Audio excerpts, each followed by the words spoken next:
Hello बच्चों, कैसे हो? स्वागत है आपका ओम्स क्लासेस में। आज काफ़ी दिनों के बाद ऑनलाइन पढ़ाने का मौका मिल रहा है। तो सबसे पहले आज बात करेंगे अपन फिजिक्स में 12th क्लास का है ये न्यूमेरिकल क्वेश्चन फर्स्ट चैप्टर से, विद्युत आवेश एवं क्षेत्र, मतलब इलेक्ट्रिक चार्ज एंड फील्ड से। तो क्वेश्चन ये है आपका, एक बार मैं रीड कर दे रहा हूँ, फिर इसके बाद हम इसको सॉल्व करेंगे।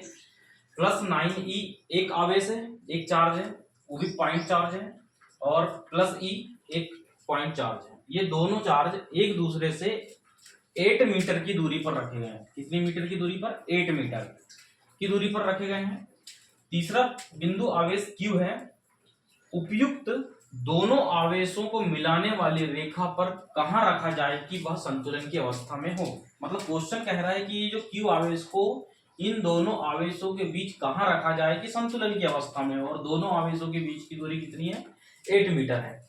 तो यहां पर आप सबसे पहले एक छोटा सा डायग्राम बनाएंगे। एक आवेश, पहला आवेश है +9e, वो भी बिंदु आवेश है, और दूसरा है +e। इन दोनों के बीच, मतलब 9e और +e के बीच की दूरी आपको गिवन है 8 मीटर। ठीक है, क्लियर इतनी बात? अब इसके बाद यहां पर आपको क्या बोल रहा है, एक अन्य आवेश Q इस बिंदु पर, इस आवेश पर कहां रखा जाए कि ये दोनों जो आवेश हैं ये संतुलन की अवस्था में है। मतलब यहां पर आपको लेट करना पड़ेगा। तो यहां पर आप सबसे पहले लेट मी क्या करेंगे, +9e से x दूरी पर Q रखा गया है। दूरी पर Q आवेश रखा गया है, मतलब यहां पर आपने x दूरी पर क्या रख दिए? Q आवेश रख दिए। ठीक, अब इसके बाद आपको क्या करना है, गिवन, जो गिवन है वो लिख लेते हैं। गिवन दैट, आपको यहां पर गिवन क्या है, +9e एंड e के बीच की दूरी दी हुई है 8 मीटर। तो ये 8 मीटर दी हुई है। आप सभी लोग जानते हैं, क्या जानते हैं कि +9e के कारण Q पर लगने वाला बल, ठीक है, बल F इक्वल टू होगा संतुलन के कारण, संतुलन की अवस्था में बोल रहा है वो, तो संतुलन की अवस्था में बल इक्वल हो जाएंगे संतुलन की अवस्था। ठीक है, यहाँ क्वेश्चन में बोल रहा है कि संतुलन की अवस्था में बोल रहा है या इक्वल बोल रहा है, दोनों आवेशों को मिलाने वाले रेखा कहां पर रखा जाए कि संतुलित हो जाए। तो ये संतुलित कब होंगे? जब दोनों आवेशों पर लगने वाला बल कैसा हो जाएगा? इक्वल। तो +e के कारण Q पर बल F यहां पर हो जाएगा आपका, एक नॉर्मल फॉर्मूला होता है F = Q × E, मतलब विद्युत क्षेत्र की परिभाषा से। विद्युत क्षेत्र की परिभाषा क्या है? एकांक आवेश पर लगने वाले फोर्स को ही उस बिंदु पर विद्युत क्षेत्र की तीव्रता कहते हैं। तो यहाँ पर बल हो जाएगा QE1 हो जाएगा, और यहाँ पर इक्वल टू है, इसको अच्छे से लिख देते हैं, QE1 = QE2। ठीक है, अब ये Q तो दोनों, ये परीक्षण आवेश है, इससे दूरी निकालना है, ये कितनी दूरी पर रखा जाए, तो ये कैंसिल हो जाएगा। तो यहाँ पर क्या आएगा, E1 = क्या जाएगा? E2। E1 = क्या जाएगा? E2। ठीक, तो यहां पर देखेंगे, इस कंडीशन में आपको यहां पर क्या है, दो बिंदु आवेश के कारण विद्युत क्षेत्र की तीव्रता का फॉर्मूला पता होना चाहिए। तो हम जानते हैं, वी नो दैट, बिंदु आवेश की विद्युत क्षेत्र की तीव्रता का व्यंजक क्या है? 1/4πε0 Q अपॉन दूरी का वर्ग। अब यहाँ पर दूरी रख रहे हैं अपन, +9e के कारण निकाल रहे हैं, क्योंकि यहाँ बीच में इक्वल आएगा। तो ये क्या है, +9e के कारण Q पर, मतलब इस पर, तो इसकी दूरी कितनी लेट कर रहे हैं अपन? लेट कर रहे हैं x मीटर। तो यहाँ हो जाएगा x²।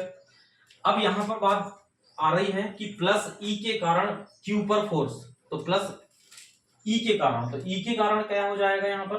तो सबसे पहले यहाँ पर Q की वैल्यू रख देता हूं मैं, +9e के कारण है, तो यहाँ पर 9e आएगा, Q की वैल्यू क्या हो जाएगी? 9e। क्लियर बात इतनी?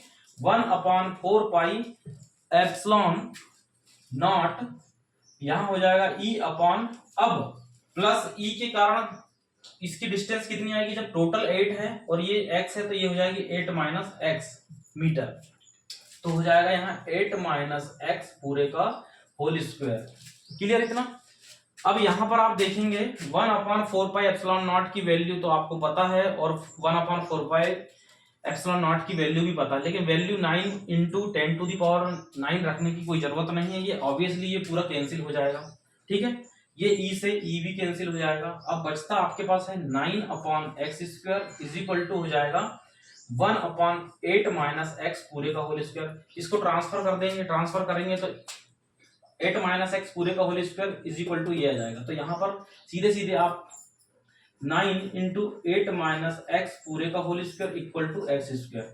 यहाँ पर मैं पहले सरसमी का खोल देता हूँ, a माइनस बी पूरे की होल स्क्वायर की, तो 8 क्या हो जाएगा 64 प्लस हो जाएगा x² माइनस 2ab होगा तो 8 दूनी 16 हो जाएगा, तो माइनस, ठीक है, माइनस 16x इक्वल टू क्या हो जाएगा x²।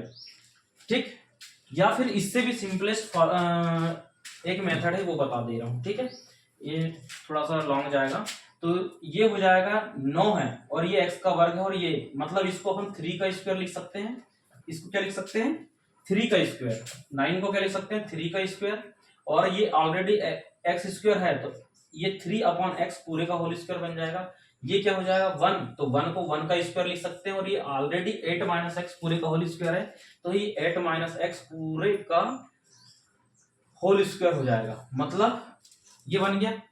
थोड़ा यहाँ पर पेन कम चल रहा है,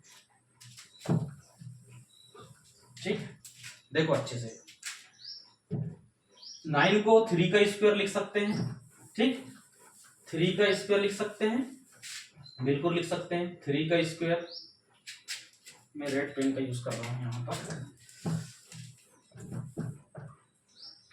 3 का स्क्वायर लिख सकते हैं अपॉन x पूरे का होल स्क्वायर लिख दिए इक्वल टू यहां पर हो जाएगा 1/8 माइनस एक्स। ये समझ में है, और ये स्क्वायर है और 1 को भी 1 का स्क्वायर 1 ही होता है, तो इसको अपन टोटल का स्क्वायर लिख सकते हैं। स्क्वायर से स्क्वायर कैंसिल होगा तो 3/x, लेकिन आपको यहाँ पर देखने को मिलेगा कि ये जो वैल्यू है ये रूट वाली है, तो ये 1/8 माइनस एक्स ऐसा लिख सकते हैं अपन इसको। ठीक है, तो अब यहाँ पर एक बार पॉजिटिव सिंबल और एक बार नेगेटिव सिंबल लेंगे, देन आपका आंसर आ जाएगा। तो यहाँ पर पॉजिटिव सिंबल लेंगे धन चिन्ह लेने पर, ठीक है, लेने पर क्या हो जाएगा धन चिन्ह लेंगे तो यहाँ पर हो जाएगा 3/x इक्वल टू हो जाएगा प्लस 1/8 माइनस एक्स। इतना समझ में आया। तो यहां पर क्या होगा आपका सॉल्व करेंगे तो इसका मल्टीप्लाई इसमें करेंगे तो 3 और 8 24 हो जाएगा, माइनस 3x हो जाएगा बराबर x हो जाएगा। तो x की वैल्यू हो जाएगी यहाँ पर, इधर पक्षांतर होकर उधर जाएगा तो 3x और x 4x हो जाएगा बराबर 24, और ये 4 से काटेंगे तो x बराबर 6 मीटर। x बराबर कितने मीटर 6 मीटर। अब x की कंडीशन कहाँ आ रही 6 मीटर। 6 मीटर मतलब इन दोनों के बीच की दूरी 8 है, मतलब इसके अंदर ही रखेंगे तो आंसर यही होगा। मतलब प्रश्न ये होगा, प्रश्न ये था कि इन दोनों आवेशों को कितनी दूरी पर रखा जाए कि ये दोनों संतुलन की अवस्था में हो, ये वाले आवेश को। तो अपने को क्या करना पड़ेगा, प्लस 9e आवेश से 6 मीटर की दूरी पर अगर अपन रखेंगे इस आवेश को, मतलब कितने मीटर की दूरी पर 6 मीटर की दूरी पर, मतलब माना कि ये 6 है तो 6 मीटर की दूरी पर रखेंगे, ठीक, तो ये संतुलित कहलाएगा। और ये टोटल 8 थी तो ये कितनी हो जाएगी 2, 6 माइनस 2, मतलब ये आंसर सही है। लेकिन अगर आप यहाँ पर निगेटिव सिंबल लेते हैं, क्या लेते हैं निगेटिव सिंबल, तो निगेटिव सिंबल के लिए आप यहाँ पर देखेंगे मैं इतनी जगह में सॉल्व करता हूँ, निगेटिव सिंबल में आंसर थोड़ा सा चेंज आएगा। क्यों नहीं ले रहे हैं निगेटिव वाला वो भी देख लीजिए। माइनस सिंबल लेने पर, चिन्ह लेने पर, जो भी है आप यहाँ पर देख लेंगे, लेने पर ये हो जाएगा 3/x और यहाँ पर ले लेंगे माइनस 1/8 माइनस एक्स। ठीक है, अब इसको सॉल्व करेंगे तो यहाँ पर देखना दिक्कत क्या आएगी, ये जो 8 मीटर है इससे ज्यादा आंसर आएगा x का जो गलत होगा, तो ये हो जाएगा 3, ये इतना आएगा 24 माइनस 3x, ठीक है, और ये माइनस x हो जाएगा। ठीक, तो 24 इक्वल टू -x और ये पक्षांतर होकर उधर जाएगा तो 3x। 24 बराबर ये हो जाएगा ऋण और धन, 100 का ऋण मतलब घटेगा तो 2x आ जाएगा, तो 2x बराबर इतना, तो x का मान आ जाएगा 12 दूनी 24, मतलब ठीक है, मतलब 24 से 2 से 24 को काटेंगे तो कितना बार काटेगा, 12 बार, तो 12 मीटर। इसका मतलब इन दोनों के बीच की दूरी है ऑलरेडी पहले से 8 मीटर दी हुई है, और x का मान आ रहा है 12 मीटर, मतलब ये कोई आवेश को इन दोनों के बीच में तो रखना पड़ेगा, कोई बाहर थोड़ी रखेंगे, इसलिए ये जो 12 मीटर है ये आंसर नहीं है। सही आंसर आपका क्या है, 6 मीटर की दूरी पर रखेंगे, ठीक है, प्लस 9e से, तो वो कितना हो जाएगा, वो संतुलन की अवस्था में होगा। ठीक है, आई थिंक ये समझ में आएगा, इंपॉर्टेंट क्वेश्चन है, देख लेंगे सभी लोग।